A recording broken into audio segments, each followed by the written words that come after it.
વડાપ્રધાન નરેન્દ્ર મોદી આચાર્ય પ્રમોદ કૃષ્ણમના આમંત્રણને કારણે કલ્કીધામ પહોંચ્યા હતા. ત્યાં તેમણે એક બહુ આશ્ચર્યજનક અને ઘણી સૂચક સટીક વાત કરી.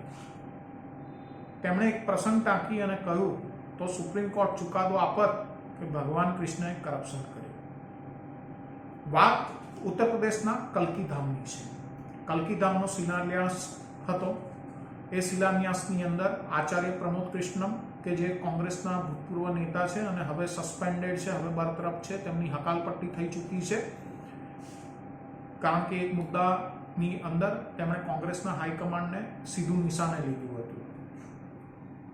ખેર, વડાપ્રધાન નરેન્દ્ર મોદી કલ્કીધામનો જે શિલાન્યાસ હતો એ શિલાન્યાસમાં પહોંચ્યા હતા.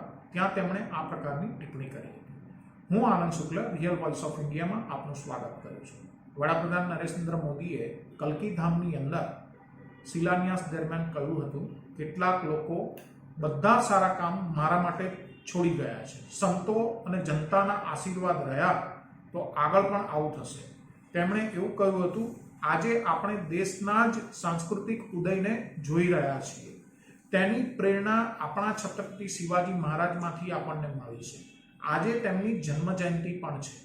વડાપ્રધાન નરેન્દ્ર મોદીએ કહ્યું, આચાર્ય પ્રમોદ કૃષ્ણમે અહીં કહ્યું કે સૌની પાસે આપવા માટે કંઈ ને કંઈ હોય છે, પરંતુ હું કંઈ આપી શકીશ નહીં, માત્ર ભાવના પ્રકટ કરી શકીશ. સારું થયું કે કંઈ આપ્યું નહીં, નહીતર જમાનો એવો બદલાઈ ગયો છે. જો આજના યુગમાં સુદામા શ્રી કૃષ્ણને એક પોટલી ચોખા આપત તો વિડીયો બહાર આવત અને PIL દાખલ થાત, જજમેન્ટ આવત કે ભગવાન શ્રી કૃષ્ણને ભ્રષ્ટાચારમાં કંઈક આપવામાં આવ્યું છે, ભગવાન શ્રી કૃષ્ણએ કરપ્શન કરી રહ્યા હતા. વડાપ્રધાન નરેન્દ્ર મોદીએ કહ્યું છે કે આ વિડીયો સુપ્રીમ કોર્ટમાં પહોંચી જાય. તેમની આ વાતથી મંચ પર બેઠેલા તમામ સંતો હસવા લાગ્યા હતા. આ મોકા ઉપર વડાપ્રધાન નરેન્દ્ર મોદીએ કહ્યું, આ ધામમાં ભગવાન વિષ્ણુના 10 સ્વરૂપ હશે. અહીંયા તમામ સ્વરૂપોની એક સાથે સ્થાપના થશે. તેમણે કહ્યું છે કે જે કલ્પનાથી પણ પર હતું તે થઈ ગયું છે. 500 વર્ષની રાહ જોયા બાદ રામ મંદિર બની રહ્યું છે. હવે કલ્કીધામના શિલાન્યાસના આપણે લોકો સાક્ષી બન્યા છીએ. કાશીનો પણ કાયાકલ્પ થઈ રહ્યો છે. મહાકાલના મહાલોકનો મહિમા પણ આપણે જોયો છે. સોમનાથનો વિકાસ જોયો છે. કેદાર ઘાટીનું પુનર્નિર્માણ પણ આપણે જોયું છે. વડાપ્રધાન નરેન્દ્ર મોદીએ એમ પણ કહ્યું છે, મેં પહેલા જ કહ્યું હતું, 22 જાન્યુઆરીથી એક નવું કાળચક્ર શરૂ થશે. રામલલાની પ્રાણ પ્રતિષ્ઠા બાદ 1000 વર્ષો સુધી રામ રાજ્યનો પ્રભાવ રહેશે. તેમણે ત્યાં સુધી કહ્યું, ભગવાન રામે જ્યારે શાસન કર્યું તો તેનો પ્રભાવ હજારો વર્ષ સુધી રહ્યો. હવે રામલલાની પ્રાણ પ્રતિષ્ઠાનો પ્રભાવ પણ 1000 વર્ષ સુધી રહેશે. એટલું જ નહીં, તેમણે કહ્યું છે, આચાર્ય પ્રમોદ કૃષ્ણમે ભગવાન કલ્કીનો ઘણો અભ્યાસ કર્યો છે. તેમના પર અભ્યાસ કરી અને પુરાણોની માન્યતા એ પણ છે, આપણા ધાર્મિક ગ્રંથોની માન્યતા એ પણ છે, કલ્કીનો પણ અવતાર થશે, સમાજનું કલ્યાણ થશે. PM મોદીએ કહ્યું છે કે કલ્કીધામ એક એવું સ્થાન છે જે ભગવાનને સમર્પિત છે, જેમનો હજી અવતાર બાકી છે.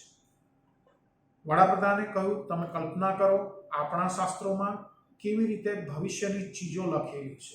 આ વાત અદ્ભુત છે. આજે પ્રમોદ કૃષ્ણમ જેવા લોકોએ માન્યતાને આગળ વધારી રહ્યા છે.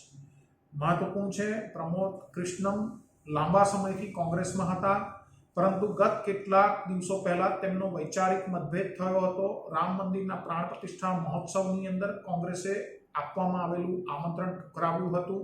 તેને કારણે તેઓએ ઘણા આક્રમક નિવેદનો આપ્યા હતા.